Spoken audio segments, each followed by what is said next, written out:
నా పేరు గవినోల శ్రీనివాస్. నేను తెలంగాణ జాగృతి నారాయణపేట జిల్లా అధ్యక్షునిగా పనిచేస్తున్నాను.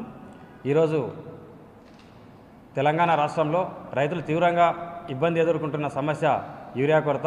ఈ యూరియా కొరత వలన రాష్ట్రంలో ఉన్నటువంటి రైతులందరూ కూడా చాలా ఇబ్బంది ఎదుర్కొంటున్నారు. ఈరోజు ఈ వానాకాలం పంట స్టార్ట్ అయ్యి 80 రోజులు అయినప్పటికీ కూడా ఈ కాంగ్రెస్ ప్రభుత్వం మొద్దునిద్ర వీడడం లేదు.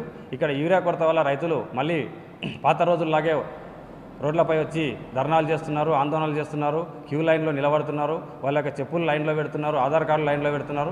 ఈ విధంగా తీవ్రమైన ఇబ్బందులు ఎదుర్కొంటూ చాలా ఇబ్బంది పడుతున్నారు రైతులు. కాబట్టి వెంటనే కాంగ్రెస్ ప్రభుత్వం ఈ యొక్క కొరతను తీర్చాల్సిన అవసరం ఉన్నది. అదేవిధంగా ఈరోజు కాంగ్రెస్ పార్టీ అధినాయకురాలు ప్రియాంక గాంధీ గారు పార్లమెంట్లో ధర్నా చేస్తూ ఇక్కడ యూరియా కొరత తీవ్రంగా ఉంది, ఈ యూరియా కొరత బీజేపీ పాలిత రాష్ట్రాల్లో ఉన్నటువంటి ప్రభుత్వాలకు యూరియా ఇస్తున్నారు, మరి ఇక్కడ ఎందుకు ఇవ్వడం లేదని వాళ్ళు ధర్నా చేస్తూ ఉన్నారు.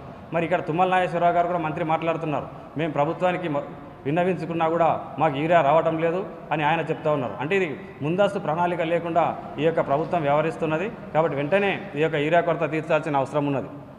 అదేవిధంగా ఈ ప్రభుత్వానికి వ్యవసాయంపై ఏమాత్రం చిత్తశుద్ధి లేదు. గతంలో 10 సంవత్సరాలు బీఆర్ఎస్ పార్టీ అధికారంలో ఉన్నప్పుడు 2 నెలల ముందుగానే ఒక ప్రణాళిక వ్యవసాయ శాఖ ద్వారా తయారు చేయించి రైతులందరికీ కూడా అందుబాటులో ఉంచేటటువంటి పరిస్థితి ఉండే. ఈ గజ్వేల్లో ఉన్నటువంటి ఈ యొక్క రాక్ పాయింట్లో 21,000 నుండి 28,000 మెట్రిక్ టన్నుల యూరియాను సిద్ధంగా ఉంచేది. కానీ ఈ సంవత్సరం ఈ వర్షాకాలం స్టార్ట్ అయ్యి 80 రోజులు అయినప్పటికీ కూడా కేవలం 4,800 యొక్క మెట్రిక్ టన్నుల యూరియాను మాత్రమే సరఫరా చేసినటువంటి పరిస్థితి ఉంది. కాబట్టి వెంటనే ప్రభుత్వం చర్య తీసుకొని తప్పకుండా ఈ రైతులకు ఈ యొక్క యూరియా సరఫరా చేసి ఆదుకోవాల్సిన అవసరం ఉన్నది. ఎందుకంటే గ్రామాల్లో కూడా మేము తిరుగుతూ ఉన్నాము, గ్రామాల్లో చూస్తూ ఉన్నాం. అక్కడ కృత్రిమంగా బ్లాక్ మార్కెట్ సృష్టించి 40 కేజీల యూరియాని 249 రూపాయలకి ఇవ్వాల్సి ఉండగా దళారులు మరియు అక్కడ వ్యాపారులు కూడా కుమ్మక్కై యూరియా ధరను పెంచి రైతులు ఇబ్బంది గురి చేస్తూ ఉన్నారు. అదేవిధంగా ఈరోజు ప్రభుత్వం చెప్తా ఉంది, ఈ యొక్క బీజేపీ ప్రభుత్వం కేంద్ర ప్రభుత్వం చెప్తా ఉంది, మేము యూరియాను సరఫరా చేసినా కూడా ఇక్కడున్న ప్రభుత్వం దళారులకు వేరే రాష్ట్రాలకు తరలించిందని, మళ్ళీ కొన్ని ఫ్యాక్టరీలకు కూడా తరలించిందని చెప్పేసి మేము పత్రికల ద్వారా చూస్తున్నాం.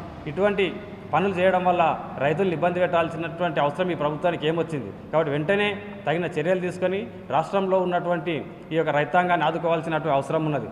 అదే గతంలో బీఆర్ఎస్ ప్రభుత్వం 10 సంవత్సరాల్లో రైతులకు ఎటువంటి ఇబ్బంది రాకుండా ఈ యొక్క యూరియా కొరత లేకుండా రైతులను ఆదుకున్నటువంటి సందర్భం తెలంగాణ సమాజం మొత్తం చూసింది. కాబట్టి వెంటనే ఈ చర్యలు కన్నా తీసుకుని రైతులను ఆదుకోకపోతే తెలంగాణ జాగృతి తరపున జిల్లా కేంద్రాల్లో మండల కేంద్రాల్లో మేము తప్పకుండా రైతుల తరపున ధర్నాలు చేయాల్సి ఉంటుంది, రైతుల తరపున పోరాడతామని కూడా ఈ సందర్భంగా ప్రభుత్వాన్ని హెచ్చరిక జారీ చేస్తూ ఉన్నాం.